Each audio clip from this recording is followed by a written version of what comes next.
Hi, my name's Dale Rasmussen. I live in Redmond, Oregon. I'm 62 years old, and this is March 20th, 2016.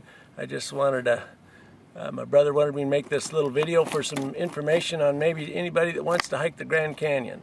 I went down March 18th, and I started at 7:45 in the morning on the south, I think it's Kaibab Trail, and went down to the bottom to Phantom Ranch, spent a couple hours at the bottom, and then back out to Bright Angel. But I didn't get out till 9 o'clock, and so it was more of an adventure than I planned, but a great adventure. I did a bunch of research online, looking at people that did it. Everything at the canyon says don't try to do the trip in one day. I thought, well, that just means a lot of fun, because all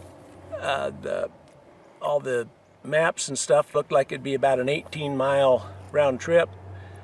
18 miles for Oregon mountains and trails or Utah mountains and trails is not, it's a fun day. And but I can tell you the Grand Canyon is a whole different experience.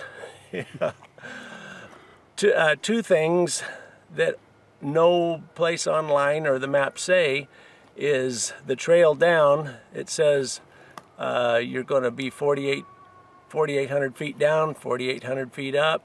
That's not a problem. I do 5,000 and 6,000 foot mountains all the time in a day and come home just feeling great. Well, what they don't tell you is the trail down, both the South Kaibab, however you say that, trail, and the Bright Angel, about every 3 to 4 to 5 feet, there's a log across the trail. And the only time there's not is if it's flat, and there's very little flat on these trails. You're all the way down or all the way up. And the logs are there either for erosion or because the donkeys are in and out. I thought it might have something to do with those, but I've never been on a trail in my life that has so many logs and rocks. There's a lot of rocks in there, but they're using those to divert water off the trail. That's normal. But there's a lot of logs. So the Kaibab Trail going down is 7.3 miles to the river, and I can tell you, your legs are jumping over logs the whole way down. You're up, down, up, down, up, down. And your legs are going to get a lot of workout. So consider that. It's not like doing a normal trail that's 7.3 miles that's just a trail where you don't have to pick your feet up or jump over obstacles for that distance. And but the trail down was beautiful. It's absolutely gorgeous. I recommend, if you're going to do this, take both trails, because the view is totally different. The Kaibab Trail, you're up high, you see the grandness of the canyon. The Bright Angel, you're coming out in a canyon, and it's beautiful. There's lots of water on that, trees, but you don't see the grandness of the canyon. So if you're going to go down and out, go down one, come up the other. The bottom is beautiful. There's sandy beaches on the river. Phantom Ranch is awesome. Good place to eat there as long as you get there before 4 o'clock. Ice, good cold drinks, good food. Lots of fun people to talk to on the trip. The beauty is amazing. I took lots of pictures, lots of video. I wasn't in any hurry. But when I started going up the Bright Angel Trail, about a mile up, my left knee started hurting like crazy, which I've never had any time on a hike in my life. And I took a leave and iced it up in a little stream that was along there. But I probably had to go 5 miles with a bum knee that was very painful. And once you start to go up, there are switchbacks like you've never seen switchbacks. And there's no way to cut any time off, because most of the switchbacks are right in the side of cliffs or on the mountain. So you're pretty much dedicated to the whole trail, down and out.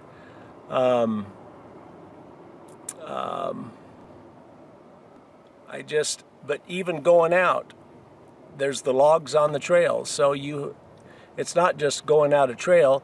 Every 3 or 4 feet, you got to, like you're climbing stairs. And some of these stairs are, anywhere from 6 inches to 12 inches. So your legs are working constantly to lift up and over obstacles on all the trails. I've never experienced that in any other trail in all of Oregon or Utah. And I've been up lots of the mountains in Oregon and lots in Zion and Bryce. Those trails are a catwalk or a walk in the park compared to the Grand Canyon.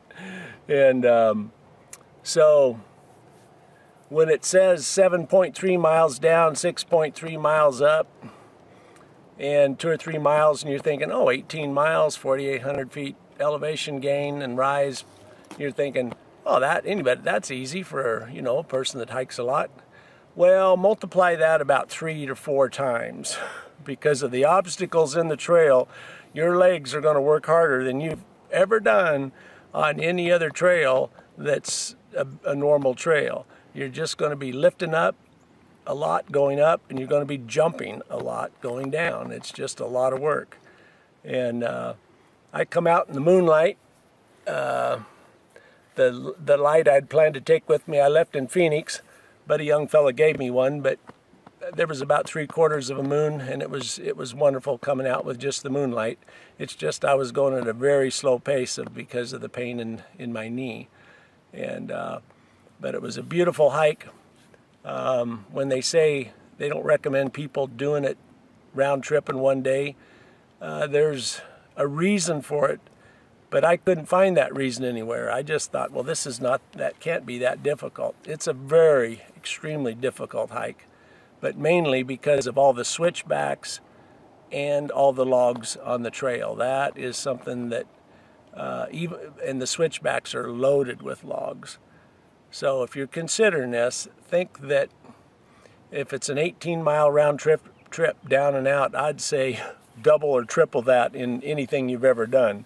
Because when I got home that night, I could hardly move. I've never had so much leg pain in all of my life. And I've done 24-milers in and out and up 10,000-foot mountains and never felt like that. So lots of water. And take your food and stuff. Absolutely beautiful. I've never done a hike like it. The Grand Canyon's worth it. Put it on your bucket list. You'll meet a lot of wonderful people coming and going, camping, and you'll even meet a few that's doing a round tripper, but most of them are going down and camping and coming out the next day. So there's wisdom in that. But if you want an adventure, go for it. Just be aware your legs are going to get more workout on this trail than any other trail normally that you would find in any other national park or any place where you're hiking. So great adventure, loved it. If I ever do it again, I'll probably camp at Phantom Ranch and make a 2-day.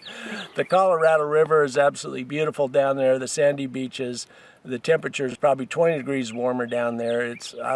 Probably any time of the year you're down there, it's going to feel like springtime or summer, depending on where you're at. But it's a beautiful trip, and I'm hopefully going to send all of my pictures and video to my brother in Michigan, and he can maybe dub it in with this, and you can see some of the beauty.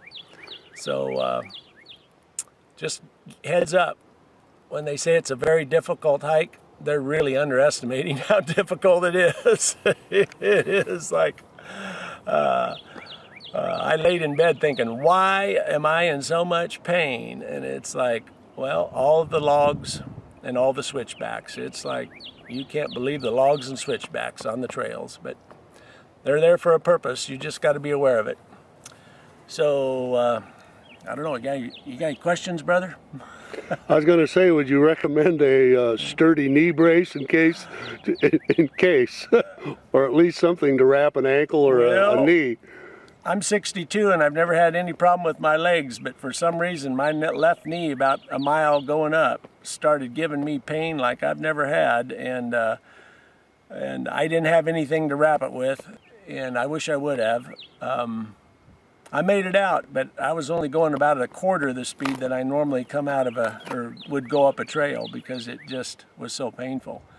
So yeah, take something in case if your knees or something goes out, you can alleviate it. Or plan on coming out in the dark. Be sure to take a light with you. You had cell phone coverage the whole time, didn't you? Coming out the South K-Bob Trail, no cell coverage. Nothing at the bottom, but about 80% on the Bright Angel Trail, I had cell coverage, but I was with Verizon people. With AT&T and Sprint had nothing. Verizon, I had coverage, so I was able to talk to people. It's just like I'm coming out a lot later than I planned, so but I'll make it. All right, well, thanks a lot for sharing. Okay. Hope this helps somebody else. Bye.